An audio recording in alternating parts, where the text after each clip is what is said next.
இந்த உலகத்தில் எந்த மனிதனுக்கும் பிரச்சனை வராத ஒரு நாள் வராது.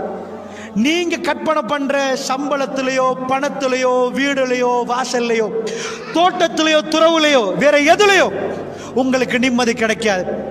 ரஹ்மான் உங்களோட இருந்தால் அவன் சொல்றான், வலனபுலுவன்னக்கும் பிஷைஇம் மினல் கௌஃப் வல் ஜூ' வ நக்ஸிம் மினல் அம்வாலி வல் அன்ஃபுஸ் வஸ்ஸமராத் வபஷ்ஷிரிஸ் ஸாபிரீன். உங்களை நாங்க சோதிப்போம். எப்படி? கொஞ்சம் பசியை தருவோம், பயத்தை தருவோம், 4 பேரை 3 பேர் ஆக்குவோம், எல்லாத்தையும் குறைப்போம், உங்க தோட்டம் துறவுல குறைச்சுப்போம். இப்படி எல்லாம் சோதிக்கிற நேரம் வபஷ்ஷிரிஸ் ஸாபிரீன், நபியே ரகசியத்தை சொல்லித்தாரே, பொறுமையா அல்லாஹ் என்ன கைவிட மாட்டான், என் ரப்பு என்ன கைவிட மாட்டான், ஒரு நாளும் கைவிட மாட்டான். யாரு நம்புறார்களோ அவங்கள்ட்ட போய் சுபசோபனம் சொல்லுங்கள், அவர்கள் என்னை கண்டுகொள்வார்கள். நபியே ஃபபஷ்ஷிரிஸ் ஸாபிரீன், அவர்கள்ட்ட போய் சுபசோபனம் சொல்லுங்க.